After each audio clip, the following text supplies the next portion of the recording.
Waziri wa Viwanda na Biashara Judith Kapinga amesisitiza kuwa serikali itaendelea kushirikiana na sekta binafsi katika kuboresha mazingira ya viwanda ili kuongeza uzalishaji wa bidhaa na kukuza uchumi wa taifa. Waziri Kapinga ameeleza hayo alipotembelea kiwanda cha Kamal kilichopo Tazara kwa lengo la kujionea shughuli mbalimbali zinazofanyika katika kiwanda hicho pamoja na kusikiliza changamoto zinazokabili kiwanda hicho.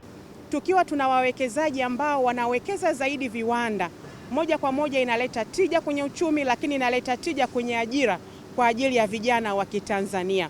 Kwa hiyo tuwapongeze sana ndugu zetu wa Kamal, wameweka uwekezaji mkubwa, wanafanya shughuli nyingi. Nimewaambia mikakati ambayo serikali inayo pale kwenye kituo chetu cha umeme cha Ng'ombe, kunaenda kuongezwa transformer nyingine ambayo itasababisha umeme huo wa uhakika zaidi kwenye kiwanda chao. Nimeshawaambia, tuliwasiliana na wenzetu wa TANESCO wakatuambia mikakati mizuri ambayo wanayo, lakini wana changamoto zingine zinazohusiana na maji na mifumo ya maji taka.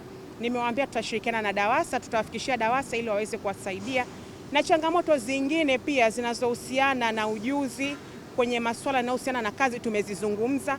Tumewaambia mpango ambao serikali unao kwenye kuongeza ujuzi kwa vijana ili waweze kuendana na soko la ajira, lakini vile tumeendelea kuwaomba wao na sekta binafsi kwa ujumla kuwekeza zaidi pale ambapo wanaweza kwa ajili ya kuongeza ujuzi pia kwa vijana, kwa sababu unakuta vijana hawa tayari wana ile foundation, wana basic knowledge kuhusiana na masuala hayo.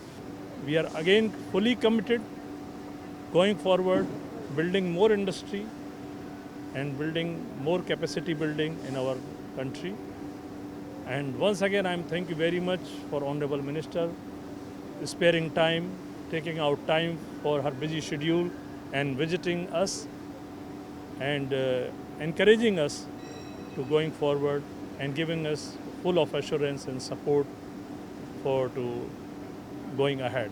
Tunapanda miti kwa ajili ya kuleta ukijani katika nchi, na tumefanya hivyo katika nyumba za polisi Kigamboni, tumepanda eneo letu la Kamal Industrial Park na katika shule hizi za msingi za Kerege pamoja na Nzasa. Kwa kifupi, hicho ndo tunachofanya Kamal katika kuirudishia jamii.